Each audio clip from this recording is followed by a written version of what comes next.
एक और बुलेटिन के साथ मैं हूं आसिफ रशीद। बुलेटिन की शुरुआत जम्मू कश्मीर की खबर से करेंगे, जहां पर कठुआ जिले से इस वक्त खबर आ रही है कि यहां पर फोर्सेस की तरफ से करीब 15 घंटों से ऑपरेशन चलाया जा रहा है। कठुआ के हीरानगर सेक्टर में सरहदी इलाका है, लेकिन इस इलाके के अंदर देर शाम जहां पर ग्रेनेड धमाका होने की इत्तलात मौसूल हुई थी। पुलिस राय के मुताबिक हीरानगर सेक्टर में इस वक्त भी जम्मू कश्मीर पुलिस, फौज और सीआरपीएफ की मुश्तरका कार्रवाई जारी है। देर रात जंडीक इलाके में जहां पर ग्रेनेड धमाका हुआ और पुलिस राय के मुताबिक एक मजहबी मकाम को निशाना बनाने की कोशिश हुई थी, जो नाकाम रही। पुलिस की तरफ से यह दावा किया गया। सीधा कठुआ चलते हमारे नुमाइंदे सरबजीत सिंह इस वक्त हमारे साथ है। सरबजीत, अभी क्या कुछ लेटेस्ट अपडेट है, तफसीलात फराहम कीजिएगा। क्या ऑपरेशन इस वक्त भी चल रहा है इलाके के अंदर, और क्या पुलिस को कुछ मजीद अभी तक शवाहिद मिल पाए हैं, कुछ सबूत इकट्ठा किए जा चुके हैं? जी बिल्कुल, कल शाम से लगातार सिक्योरिटी फोर्सेस का यहाँ पर ऑपरेशन जारी है। कॉर्डन कर रखा है पूरे इलाके को। बॉर्डर की जो मुख्य सड़क है उसको पूरी तरह से बंद कर दिया गया है। यहाँ से किसी को भी आगे जाने की अनुमति नहीं दी जा रही है। वहीं सिक्योरिटी फोर्सेस की अगर बात करें तो जी जम्मू कश्मीर पुलिस, सीआरपीएफ और सेना द्वारा वहाँ पर पूरे इलाके को वहाँ पर सर्च किया जा रहा है। आपको बता दें कि जिस तरह से समाचार मिला था कि यहाँ पर एक विस्फोट हुआ है, उसके बाद लगातार यहाँ पर सिक्योरिटी फोर्सेस के जवान यहाँ पर पहुंच रहे हैं और यहाँ पर व्यापक स्तर पर सर्च ऑपरेशन चलाया जा रहा है। तो अभी जिस तरह से हमारे सुरक्षा सूत्रों से हमारी बातचीत हुई है, तो उन्होंने कहा है कि कुछ वहाँ पर रिकवरी जवानों को हुई है कि एक पिन नुमा चीज वहाँ पर मिली है, जिससे ये कयास लगाए जा रहे हैं कि रात को जो धमाका हुआ है ये ग्रेनेड ब्लास्ट हो सकता है। जिसके बाद अब एफएसएल की टीम को बुलाया गया है। जम्मू कश्मीर पुलिस की एफएसएल टीम आई जहाँ पर पहुंची हुई है और वो अंदर गई हुई है घटनास्थल पर, और अभी अंदर किसी को जाने की अनुमति नहीं दी जा रही। हालांकि मीडिया को भी कुछ मीटर की दूरी पर ही यहाँ पर स्थित कर दिया गया है। इस इलाके के अंदर इतना इंसिडेंट हुआ, काफी सिक्योरिटी सख्त हम देख रहे हैं इस इलाके के अंदर। नेशनल हाईवे भी इस हिस्से से गुजर कर जाती है, इंटरनेशनल बॉर्डर भी है। तो क्या किसी किस्म की रिपोर्ट्स मिल पाई है, कोई मूवमेंट देखी गई थी इससे पहले, या फिर अचानक से ये चीज हुई और उसके बाद फोर्सेस हरकत में आए? हीरानगर सेक्टर की अगर बात करें तो ये हमेशा ही आतंकियों का एक रूट रहा है। इन्फिल्ट्रेशन के माध्यम से अगर बात करें तो हम अक्सर पाकिस्तान इस तरह की कयास लगा रहता है कि यहाँ पर इन्फिल्ट्रेशन करवाई जाए, किसी तरह घुसपैठ की फिराक में रहता है। उसके बावजूद भी यहाँ पर समय समय पर सुरक्षा एजेंसियों द्वारा अलर्ट जारी किए जाते हैं और रिसेंटली भी जो अलर्ट जारी किया गया उसमें यही बताया गया था कि पाकिस्तान की ओर से कुछ घुसपैठिए जो है घुसपैठ करने की फिराक में हैं और वो घुसपैठ कर किसी नेशनल हाईवे के किनारे किसी रिलीजियस जगह को वो टारगेट कर सकते हैं। तो उसी के मद्देनजर पहले से भी अलर्ट जारी किया गया था। जम्मू कश्मीर के अलावा पंजाब के पठानकोट के इलाके को भी अलर्ट किया गया था। तो उसी के तहत पुलिस सुरक्षा बलों के जवान पहले से ही अलर्ट थे। बॉर्डर की अगर बात करें तो बॉर्डर के जितने भी रास्ते हैं रात को यहाँ पर सख्त नाकेबंदी की जाती है। यहाँ पर से किसी को भी बिना जांच के आने जाने की अनुमति नहीं दी जाती है। वहीं जम्मू पठानकोट नेशनल हाईवे की अगर बात करें तो कल से जैसे ही यहाँ पर ये विस्फोट हुआ है, लगातार नाकेबंदी की गई है। जितने भी पुलिस स्टेशन जो है नेशनल हाईवे के किनारे हैं वहां पर उनके बाहर सख्त नाकेबंदी की गई है। जम्मू पठानकोट नेशनल हाईवे पर जितनी भी गाड़ियां चल रही हैं उनकी जांच करने के बाद ही उनको गंतव्य की ओर रवाना किया जा रहा है। बहुत बहुत शुक्रिया तफसीलात फराहम करने के लिए। कठुआ के अंदर इस वक्त भी ऑपरेशन चल रहा है और शाम 7 से 7:30 के बीच यहां पर उस वक्त अफरा तफरी का आलम देखा गया इस इलाके के अंदर, जब यहां पर ग्रेनेड ब्लास्ट होने की खबर सामने आई और उसके बाद फौज की राष्ट्रीय राइफल्स, जम्मू कश्मीर पुलिस के स्पेशल ऑपरेशन ग्रुप और सेंट्रल रिजर्व पुलिस फोर्सेज के एहलकार मुश्तरका कार्रवाई अंजाम दे रहा है। और इस वक्त तफसीलात मिल रही हैं कि इस इलाके के अंदर जो पुलिस की तरफ से भी पुलिस राय का कहना है कि इस इलाके के अंदर जहां पर एक मंदिर के करीब ये ग्रेनेड फेंका गया, जहां पर जोरदार धमाके के साथ ये ग्रेनेड ब्लास्ट हुआ, किसी तरह का नुकसान नहीं हुआ। लेकिन इस इलाके के अंदर चूंकि सरहदी इलाका है, कौमी शाहराह भी पठानकोट और जम्मू को जोड़ती है और इसी हिस्से से गुजरती है, यहां पर काफी सिक्योरिटी के सख्त इंतजाम तो पहले से थे, लेकिन इस तरह का बड़ा वाकया पेश आना जिसके बाद सिक्योरिटी एजेंसियां भी मुतहरिक नजर आ रही हैं। और इस वक्त 15 घंटे मुकम्मल हो चुके हैं जब ये ऑपरेशन अभी भी हीरानगर में चल रहा है।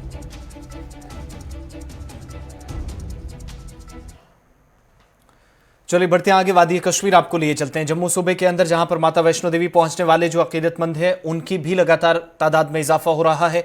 बर्फीले मौसम के बीच वादी कश्मीर के अंदर भी नए साल की जश्न की तैयारियां चल रही हैं और गुलमर्ग समेत मुतअद्दिद मकामात पर जो सयाहती मकामात हैं वहां न सिर्फ गैर रियासती बल्कि गैर मुल्की सयाहों की भी अच्छी खासी तादाद आज के दिन यानी इस साल के आखिरी दिन के मौके पर नजर आ रही है। पहले से तमाम तैयारियां स्पोर्ट्स महकमे और महकमा सयाहत की तरफ से कर ली गई हैं, जहां पर गैर रियासती सयाहों को भी उन्हें न सिर्फ बुलाने की कोशिश थी बल्कि उन्हें बेहतर सहूलियात यहां मिल सकें, इसके लिए भी तैयारियां की जा रही थी। और बर्फ की इस सफेद चादर पर इस वक्त सयाह बड़ी तादाद में पहुंचकर लुत्फअंदोज हो रहे हैं। वादी कश्मीर के न सिर्फ बदलते मौसम के रंगों से बल्कि यहां पर कश्मीरी मेहमान नवाजी और साथ ही साथ रिवायती भाईचारा भी इस मकाम पर देखने को मिला। मकामी लोगों की तरफ से भरपूर ताउन इंतजामिया को फराहम किया जा रहा, जिसकी मदद से ये मुमकिन हो सका है कि सयाहों के जो इस बार के प्लान हैं, इस बार का जो टूर है, उसे कामयाबी के साथ अंजाम दिया जाए। सीधा आपको इस वक्त हम शुमाली कश्मीर लिए चलते हैं, जहां पर गुलमर्ग और टंगमर्ग के अंदर सयाहों की बड़ी तादाद, सबकी नजरें आज यहां पर मरकूज रहेंगी। कुछ सयाहों से भी हम कोशिश करेंगे कि आपकी बात हो पाए। हमारे साथ इस वक्त इशफाक डार बराह रास्त गुलमर्ग से हैं। इशफाक, बताइएगा क्या कुछ इस वक्त सूरत हाल इस इलाके के अंदर, मौसम कैसा है और साल के आखिरी दिन क्या कुछ जो इंतजार की घड़ियां थी सयाहों की वो खत्म हुई हैं?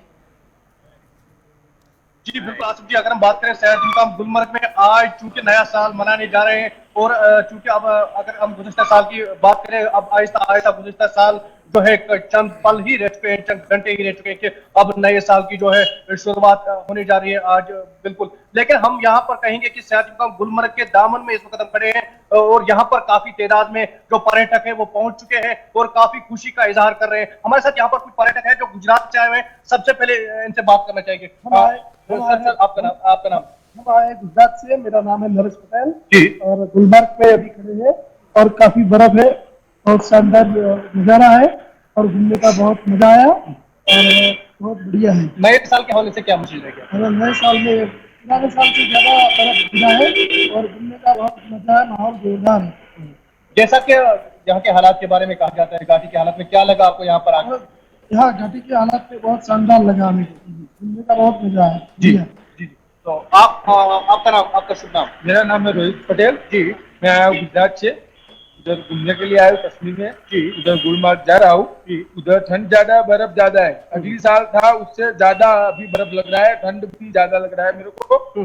मैं घूमने के लिए आया हूँ, अभी मैं ऊपर गुलमर्ग जा रहा हूँ और नजारा देखता हूँ क्या है। उधर तो बर्फ ज्यादा है, ठंड भी ज्यादा है। तो कैसा लगा आपको यहाँ? मेरे को बहुत बढ़िया लग रहा है और ठंड भी ज्यादा है, मेरे को बहुत अच्छा लगता है। जो घाटी आना चाहते हैं उनके लिए क्या मैसेज है आपको? सही। जी, आपका नाम? मेरा नाम चेतन पटेल है जी। इधर हम गुजरात से आए हैं, सब 10 आदमी है मेरे पास, मजा आ रहा है सब। तो यहाँ पर कोविड टेस्ट किया जाते हैं, क्या आपने कोविड टेस्ट करवाया? कोविड टेस्ट कर दिया सबका, अभी जा रहे हैं ऊपर, सब नजारा देखेंगे, मजा आएगा। कोविड टेस्ट का बहुत मजा आ रहा है। ठीक। हाँ जी आसिफ जी, जैसे कि जी जी आसिफ जी, जैसे कि हमारे साथ यहाँ पर पर्यटक थे, उनसे बात हुई है और उन्होंने यही कहा है कि यहाँ पर सबसे पहले इनको हमने बिल्कुल कोविड सेंटर के बाहर है, यहाँ सबसे पहले कोविड टेस्ट करना पड़ता है और उसके बाद ही उन्हें गुलमर्ग जाने की इजाजत दी जाती है। लेकिन काफी तादाद में यहाँ पर जो है पर्यटक पहुंच चुके हैं। आप हमारे पीछे भी देख सकते हैं कि हम बिल्कुल कोविड सेंटर के बाहर हैं और यहाँ पर जो है इन्हें कोविड टेस्ट करने पड़ते हैं, उसके बाद इन्हें गुलमर्ग की जाने की अनुमति दी जाती है। एक पर्यटक और भी हमारे साथ, इनसे जानना चाहेंगे। मैम, कहाँ से आप? गुजरात से। क्या कहना चाहेंगे? कुछ नहीं, बहुत ज्यादा ठंड है और पता नहीं है लोग, कुछ लोगों का नहीं करे तो यही कुछ समझ में नहीं है।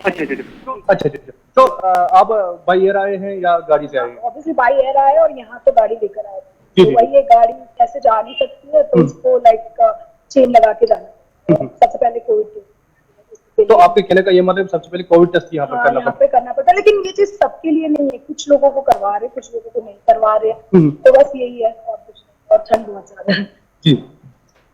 जी आसिफ जी, जैसे कि हमने यहाँ पर कुछ पर्यटक से बात की, उनका यही कहना है कि चंद लोग जो यहाँ पर ऐसा भी है कि बगैर टेस्ट के भी कुछ लोग जा रहे हैं। इंतजामिया को चाहिए कि इस तरह के यहाँ पर जो शिकायतें मौसूल हो रही है, जो यहाँ पर जो ग्राउंड जीरो पर हम मौजूद है, यहाँ पर जो शिकायतें मौसूल हो रही है, उस तरीके के एक चीज और भी बताइएगा इशफाक डार, इस इलाके के अंदर ये तो मैंडेटरी है कि आप अगर सयाती मकाम का रुख करेंगे तो आपको कोविड टेस्ट कराना जरूरी है, लेकिन हेल्थ फैसिलिटीज उन लोगों के लिए कैसी, जो रश इस बार बढ़ेगा, बाहर से लोग आए हैं, हेल्थ फैसिलिटीज और दीगर सहूलियात, और मकामी लोग कितना तैयार हैं वेलकम करने के लिए इस दिन के मौके पर? क्योंकि कुछ दिनों के बाद हम देखेंगे ये तादाद बहुत कम हो जाएगी जो आज 31 और 1-2 जनवरी तक रहने वाली है। जी बिल्कुल आसिफ जी, क्योंकि अगर हम बात करें नए साल की आमद पर, क्योंकि अब ऐसा यहाँ के जो बेरोजगार नौजवान है उनके पास एक ऐसा मौका फराहम हुआ है कि कुछ कमाने के लिए। लेकिन हम यूँ कहेंगे कि आज जो यहाँ पर बिल्कुल तैयारियां हो चुकी हैं, वो कहीं ना कहीं जो ये आज इंतजाम है कि क्योंकि सवेरे जो है यहाँ पर मजिस्ट्रेट है डॉक्टर निसार रसूल जो है उससे हमारी बात, उन्होंने यही कहा है कि जो गाड़ियां बाहर से आ रही उन्हें टंगमर्ग में ही यहाँ रोक दिया जाएगा, क्योंकि यहाँ पर कहीं ना कहीं वो भी जो सयाह यहाँ पर रुकेंगे, टंगमर्ग में रुकेंगे और उनका जरिया जो है जो वहाँ पर यहाँ पर थोड़ी बहुत शॉपिंग भी करेंगे, उससे यहाँ के मकामी शॉपकीपर जो है, यहाँ के लोकल जो है, उनको भी थोड़ा फायदा पहुंचेगा। क्योंकि इससे पहले ये ऐसा हुआ करता कि श्रीनगर से जो सयाह आते थे सीधा गुलमर्ग की तरफ वो चले जाते थे, लेकिन काफी बर्फबारी गुलमर्ग में हुई है, उसके बाद यहाँ पर आज टंगमर्ग में ही सारे सयाहों को यहाँ पर रोक दिया जाता है। बहुत बहुत शुक्रिया तफसीलात फराहम करने के लिए। तो ये तस्वीरें आप गुलमर्ग की पुरानी और आज की नई तस्वीरें भी हम साथ साथ आपको बता रहे थे। बराह रास्त हमारे नुमाइंदे थे कि कोविड टेस्टिंग तमाम तर जो सहूलियात हैं वो भी रखी गई हैं, लेकिन कोविड टेस्ट कराने के बाद ही यहां से आगे जाने की टंगमर्ग से गुलमर्ग की तरफ रवाना किया जा रहा है। और 31 दिसंबर यानी आखिरी तारीख इस साल की और नए साल के जश्न की तैयारियां जो आज शाम होंगी। इतना बड़ा प्रोग्राम तो नहीं होगा गुज़श्ता बरसों के मुकाबले, क्योंकि कोविड की कुछ गाइडलाइंस हैं, हेल्थ प्रोटोकॉल हैं, उनको मद्देनजर रखते हुए प्रोग्राम यहां पर शुरू किया जाएगा। लेकिन बड़ी बात यह है कि गुज़श्ता 2 बरसों के मुकाबले इस बार यानी 2019 और आधा 18 का साल आप लगा लीजिए, आज 2021 की शुरुआत में इतनी सयाहों की ज्यादा तादाद इस बार नजर आएगी गुलमर्ग में। बढ़ते हैं आगे, बात अब सयाहों के बाद करते हैं सहाफती बरादरी की, क्योंकि न सिर्फ हिंदुस्तान के अंदर बल्कि दुनिया भर के मुख्तलिफ ममालिक एक ऐसी फहरिस्त में शामिल हुए, एक ऐसी रिपोर्ट सामने आई है जिसमें इसका बात का पता चला है कि दुनिया भर के अंदर सहाफ़ियों को किस तरीके से निशाना बनाया गया है। इस बीच आपको बताते चलें कि इंटरनेशनल फेडरेशन ऑफ जर्नलिस्ट ने अपनी एक रिपोर्ट जारी की है जिसमें कहा गया है कि साल 2020 में हलाक किए गए 60 सहाफ़ियों में से 8 का ताल्लुक भारत से है। IFJ के मुताबिक भारत सहाफ़ियों के लिए खतरनाक तरीन मुल्क बनता जा रहा है। सन 2020 में भारत में 8 सहाफ़ियों को हलाक किया गया, जिसकी वजह से भारत सहाफ़ियों के अपने पेशा वाराना खिदमात अंजाम देने वाला मुश्किल तरीन मुल्क बन गया है। इंटरनेशनल फेडरेशन ऑफ जर्नलिस्ट की रिपोर्ट में कहा गया कि साल 2020 की तारीख में आलमी वबा के इस बहरान के साथ साथ पूरी दुनिया के सहाफ़ियों और मीडिया अमले के लिए जुल्म सितम का भी साल माना जा रहा है। सन 2020 में 60 सहाफ़ियों को हलाक किया गया जो अपनी खिदमात अंजाम देते देते इस दुनिया से चल बसे। 2019 के मुकाबले ये ज़्यादा थी, 49 अमवात हुई थी, इस बार 60 हुई हैं। 2019 के मुकाबले हलाकतों की तादाद में जो आदादोशुमार है उसमें इजाफा हुआ है और इंटरनेशनल फेडरेशन ऑफ जर्नलिस्ट के मुताबिक मीडिया पेशावर अफराद की हलाकतों की मौजूदा तादाद उसी सतह पर पहुंच गई है जब 1990 में IFJ ने सहाफ़ियों और मीडिया अमले के हलाकत होने के बारे में सालाना रिपोर्ट शाया करना शुरू की थी। रिपोर्ट के मुताबिक दुनिया भर में फ़िरका वाराना तशद्दुद से सहाफ़ियों पर दहशत का माहौल जारी है और इस दौरान दुनिया भर में मुतअद्दिद सहाफ़ियों ने आज़ादाना रिपोर्टिंग के लिए भी बड़ी कीमत अदा की है। IFJ के मुताबिक 2020 में सहाफ़ियों के लिए कुछ मुख्तलिफ नहीं रहा। ये साल भी हर मुल्क की दर्जाबंदी में जहाँ पर मैक्सिको 5 बरसों में चौथी बार 14 हलाकतों के साथ सर फहरिस्त है, भारत जहां पर 8 सहाफ़ियों का कत्ल हुआ या उनकी हलाकत हुई, अफगानिस्तान में 7, पाकिस्तान में 7, फिलिपाइन में 4, शाम में 4, इराक और नाइजीरिया में 3-3 हलाकतें इस साल 2020 यानी रवां बरस रिकॉर्ड की गई। और इस बीच इंटरनेशनल फेडरेशन ऑफ जर्नलिस्ट ने अपनी रिपोर्ट पेश की है जिसमें सालाना 2020 में हलाक हुए 60 सहाफ़ियों के मुतल्लिक जानकारी फराहम की गई है, जिनमें 8 का ताल्लुक 2020 में जिनकी अमवात हुई है वो भारत से ताल्लुक रखते थे। इसके अलावा इस फहरिस्त में मैक्सिको 5 बरसों में चौथी बार 14 हलाकतों के साथ सर फहरिस्त है। मजीद तफसीलात के लिए सीधा रहमत कलीम के पास चलते हैं। बैनुल अक़वामी जो मामलात हैं उन पर लगातार नजर रखते हैं। रहमत, क्या ऐसी वजूहात हैं आज जब रिपोर्ट सामने आई है इंटरनेशनल फेडरेशन ऑफ जर्नलिस्ट की, ये एसोसिएशन ये बताती है कि इस पेशे को जो बेहतरीन पेशा था, दुनिया भर की आवाज़ बुलंद करने वाला पेशा या जो लोग थे, उनको एक क्रिमिनल की हैसियत से या क्रिमिनल की आंख से क्यों देखा जा रहा है? क्या वजूहात बनी है कि साल 2020 भी इस बुरी खबर के साथ छोड़ कर गया है?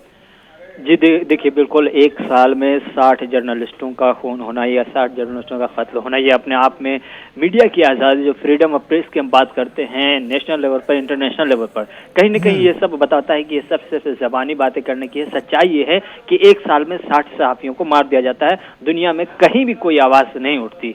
IFJ की जो रिपोर्ट आई है उसमें बताती है, साफ लिखा हुआ है कि ये किसी जंग के दौरान इतने सहाफ़ियों की मौत नहीं हुई या मारा नहीं गया इनको, ये कंट्रीज के अंदर है, खासतौर से जो ममालिक हैं, ममालिक के आपसी झगड़े हैं, पॉलिटिकल क्राइसिस है या फिर दिगर जो इश्यूज होते हैं, उन चीज़ों के दरमियान जब कवरिंग के लिए रिपोर्टर जाते हैं, जर्नलिस्ट जाते हैं, तो उनको निशाना बनाया जाता है। अभी हाल ही का वाकया 2 दिन पहले युगांडा से खबर मिली। युगांडा में सीधे 2 जर्नलिस्ट को एक प्रोटेस्ट के दौरान वहाँ की सिक्योरिटी फोर्सेज ने गोली मार दिया। नतीजे में ये हुआ कि वहाँ के सिक्योरिटी फोर्सेज की प्रेस कॉन्फ्रेंस जब भी होती है वो तमाम मीडिया बिरादरी बाइकाट करते हैं। तो ये मीडिया पर हमला सीधे तौर पर, खास तौर पर ऐसे वक्त में जब कहीं बेशतर ममालिक में सुकून है, जंग की जो हालत अब तक थी वो कहीं ना कहीं कम देखने को मिली 2020 में कोरोना वायरस की वजह से, चंद ममालिक के दरमियान ही जंग की सूरत हाल रही। ऐसे में जर्नलिस्टों की एक बड़ी तादाद, खासतौर से 60 तक जब ये तादाद जाती है, यानी हर महीने में 5 जर्नलिस्टों का खून, ये अपने आप में बताता है कि मीडिया की आज़ादी पर कितना खतरा आलमी पैमाने पर मंडरा रहा है। और खासतौर से ऐसे वक्त में जब जंग न हो, मुल्की सतह पर सियासी अफरा तफरी के बीच जर्नलिस्टों का खून होना अपने आप में बताता है कि कहीं न कहीं जर्नलिज्म खतरे में है। यानी आपकी बात का ये मतलब निकाला जाए कि आजादाना सहाफत इस वक्त अपनी जान देने के बराबर है। जी बिल्कुल बिल्कुल। एक साल में अगर हर महीने 5 सहाफ़ी का कत्ल होता है, जाहिर सी बात है ये एक डराने और डर पैदा करने या फिर आवाज़ न उठाने की तरफ न उठाने का एक कोशिश होगी, चाहे पॉलिटिकल बैकग्राउंड से हो या फिर इंतजामी उमूर पे हो, जिस तरह से भी हो, या फिर सरगना की तरफ से हो, जिस तरफ से भी दबाव बनाने की कोशिश की गई। लेकिन एक सॉफ्ट टारगेट अब समझा गया है कि अगर अपनी कमी को, अपनी खराबी को, अपनी बुराइयों को अगर पर्दे में रखना है तो उसके लिए अगर जो पर्दा हटाता है, जो सहाफ़ी, जो जर्नलिस्ट, उसका ही खात्मा कर दो। सीधे तौर पर एक सॉफ्ट टारगेट के तौर पर अब जर्नलिस्टों को लिया जा रहा है। यही वजह है, चाहे वो अमेरिका की बात हो या मिडिल ईस्ट की बात हो, अरब वर्ल्ड की बात हो, अफ्रीका हो, यूरोप हो, आप चाहे एशिया हो, इन तमाम रीजन में देखेंगे, बड़े आज़मों में देखेंगे जिस तरह से खून हुआ है, तादाद कम नहीं है, कम बेश अक्सर बेशतर बराबर ही है। यूरोप में ये और बात है कि एक साल में 2 ही सहाफ़ी का खून हुआ है, लेकिन सबसे ज्यादा जो लैटिन अमेरिका की बात करें या फिर जो डेंजरस रीजन है जहाँ पे जंग की सूरत हाल, युगांडा हो, यमन हो, इन तमाम इलाकों में, मिडिल ईस्ट में भी 8 से 10 हुए, अरब में भी, अरब ममालिक में भी 8 से 10 हुए, और एशिया में भी 4 से 5 की ऐसी खबरें मिल रही है। लेकिन ये एक बड़ी तादाद है, ये 60 तादाद अपने आप में। बहुत बहुत शुक्रिया रहमत तमाम जानकारी के लिए और बात करने के लिए इस अहम मौजू पर, क्योंकि दुनिया भर के अंदर इस साल 2020 में 60 सहाफियों का कत्ल किया गया है और इनमें 8 भारत शामिल हैं। और रिपोर्ट ने इस बात का भी इंकिशाफ किया है, जो सनसनीखेज इंकिशाफ इसलिए कहा जा सकता है क्योंकि आज़ादाना सहाफत पर सवाल उठे हैं कि मुल्क के अंदर यानी भारत भी, जहां पर जर्नलिस्ट को, सहाफियों को, पत्रकारों को सबसे ज्यादा खतरा है, दुनिया का दूसरा ऐसा मुल्क बनकर सामने आया है। इधर खित्ता पीर पंजाल और बैनुल-अक़वामी सरहद के बाद अब शुमाली कश्मीर में भी आज एक बार फिर सरहदों पर तनाव देखा जा रहा है। पिछले 12 घंटों से कुपवाड़ा, करना, टंगधार सेक्टर में लाइन ऑफ कंट्रोल पर गोलाबारी देर शाम पाकिस्तान ने शुरू की। नाजंग मुआहदे की खिलाफ वर्जी हुई तो जवाबी कार्रवाई भी हुई और पाकिस्तान मकबूजा कश्मीर में भी जवाबी कार्रवाई के दौरान नुकसान की इतलात हैं। ताज़ा गोलाबारी में 5 आम शहरी जख्मी हुए हैं, रिहायशी मकान तबाह हुए हैं और एक मस्जिद को भी नुकसान पहुंचा है। रात भर हुई शदीद गोलाबारी से सरहदी इलाकों में खौफ व हरास का माहौल है। दिफाई ज़राए के मुताबिक पाकिस्तानी फौज ने जब गोलाबारी शुरू की तो फॉरवर्ड पोस्ट के साथ साथ यहां पर रिहायशी इलाकों को भी निशाना बनाया गया, जिसका मुअस्सर जवाब पाकिस्तान को दिया गया और सरहद के उस पार भी नुकसान हुआ है। लेकिन इस पार भी 5 शहरियों के जख्मी होने की खबर सामने आई है, जबकि एक मस्जिद और चंद रिहायशी मकानात को भी नुकसान पहुंचा है। यहाँ पर टंगधार में 6:30 बजे से गोलाबारी स्टार्ट हो चुकी है। इधर दिल्ली के सरहदों पर किसानों का एहतजाज जारी है। तहरीक का आज 36वां दिन है। इधर हुकूमत और किसान तंजीमों के माबेन एक बार फिर बातचीत हुई। इस मीटिंग के दौरान कुछ अहम फैसले लिए गए और फसल की बाक़ियात यानी पराली जलाने वाले से मुतल्लिक ऑर्डिनेंस और मुजवज़ा बिजली कानून के सिलसिले में इत्तफाक हो गया है। ज़रूरी इस्लाहती क़वानीन के सिलसिले में तहरीक चलाने वाले किसान तंजीमों और हुकूमत के माबेन हुए मुज़ाकरात में फसल की बाक़ियात जलाने वाले किसानों पर की जाने वाली कार्रवाई और मुजवज़ा बिजली इस्लाहती कानून पर सब्सिडी को ख़त्म करने के अंदेशे पर फ़रीक़ैन में इत्तफाक़ राय हुआ है। मीटिंग में मरकज़ी वज़ीर नरेंद्र सिंह तोमर ने मीटिंग के बाद मीडिया नुमाइंदों से बात करते हुए कहा कि फसल की बाक़ियात जलाने पर किसानों के खिलाफ की जाने वाली कार्रवाई और मुजवज़ा बिजली इस्लाहती कानून में सब्सिडी खत्म करने के अंदेशे को दूर कर लिया गया है। और दूसरी तरफ किसानों के मुताबिक अगर बातचीत से भी रास्ता साफ नहीं होता तो हुकूमत लंबी लड़ाई के लिए तैयार है। इधर 4 जनवरी को हुकूमत और किसानों के दरमियान अगली मीटिंग होगी। उस मीटिंग में जो उन्होंने 2 मुद्दों पे हमें समय दिया कि पराली पे कोई केस नहीं होगा, जो केस किए वो वापस लेंगे। शायद ऐसा ही किया, पक्का पता तो अभी नहीं हो सकता। और सरकार तो एक किस्म से भगवान की तरह होती है। जिस उम्मीद पे इस सरकार से इस भारतवर्ष ने मोदी जी को चुनाव में जिताया और उसकी हर बात मानी, उसी तरह से मोदी जी ने इस किसान की मजबूरी समझते हुए उनके लिए कोई लाभकारी काम नहीं किया। एक 6,000 रुपये देने से कोई हमारी पूर्ति नहीं हो जाती। हमारी पूर्ति तो जब हो जो हमारे पूरे हकूक हमें मिले। ये तो इन्होंने इस जनता को एक परेशान करने का काम किया। उस परेशानी की वजह से दिल्ली में पड़ा किसान, नहीं तो हम अपना काम करते। गांव में अपने पशु भी हैं, बच्चे भी हैं, उन सबको देखते। तो इसी मजबूरी के कारण और इसी मांग को लेकर यहाँ पे आए और इन मांगों के लिए हमें उम्मीद है सरकार करेगी। अगर नहीं करती तो आगे सरकार नहीं बनने की, हम वोट नहीं देंगे। मुक्का भी होगी, गोला में गोला भी होगी। जी मानने का जो मान जाएगा कोई कैसे विदाई कर देंगे बस हम। इतना मानने इतने दिन हो गए मैं यहाँ पढ़ू जिदाई मरन लग रही है। क्या सोच रहा है हमारे लिए, पब्लिक के लिए? पब्लिक से ही तो मैं आया हूँ। जनता को ये दुखी कर रहा है, जैसे कौन बना देगा? दो बात कह के भका रहा हमें, कौन मान रहा है इन्हें?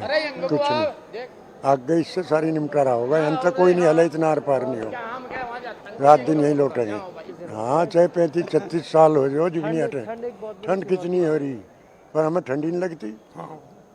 तो लकड़ी के सारे काट दें, दिन काट दें, कोई दिक्कत नहीं, हमें कोई दिक्कत नहीं। ठंड और गर्मी ये तो मौसम है, ये आते जाते रहेंगे। लेकिन ये संघर्ष है, अब इससे आजीविका जुड़ी हुई है, तो इसलिए तो इसमें तंगी भी सहनी ही पड़ेगी। तो हम तो तैयार बैठे हैं, कर रहे हैं इसको काम। नहीं, बात जो मुद्दे पहले हल होने चाहिए तो उनको तो पेंडिंग छोड़ दिया, जो पिछले थे उनको पकड़ लिया, जो मतलब ये तो होने ही थे।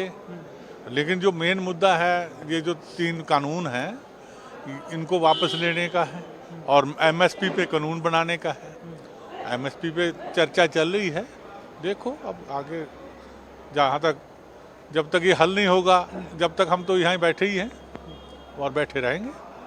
किसानों का झंडा लाल किले पर लहरावेगा और समस्या का समाधान जब हल निकलेगा तो हमारा इतना लंबा फालेगा हल रहा है, उछला जाएगा सड़क को फोड़ता हुआ। हल से ही हल निकलेगा किसान के। और ये कह रहे हैं कि प्रधानमंत्री कल पेपर में दे रहा कि सरकारी संपत्ति किसान को नुकसान ना पहुंचाओ। हम किसी को कोई नुकसान नहीं पहुंचा रहे, अपना खा रहे, अपना पी रहे, अपनी सड़क पर रह रहे।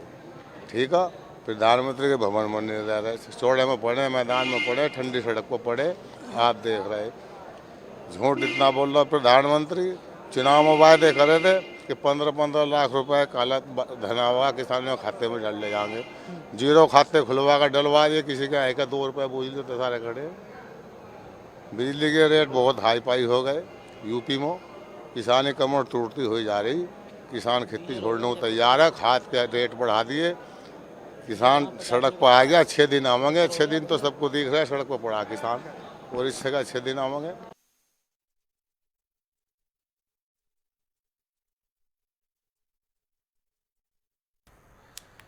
तो किसानों का एहतजाज दिल्ली के अंदर जारी, 36वां दिन आज तहरीक का। और इस बीच मुतालबा वही जो 4 मुतालबात सरकार के सामने रखे थे, 2 पर इत्तेफाक हुआ है। लेकिन किसान अब भी बजिद हैं कि जो मुतालबात लेकर पंजाब, हरियाणा, राजस्थान और मुल्क की दीगर रियासतों से वो राजधानी दिल्ली के लिए निकले थे, कूच किया था, वो मुतालबात पूरे होंगे तो यहां से वापसी मुमकिन है।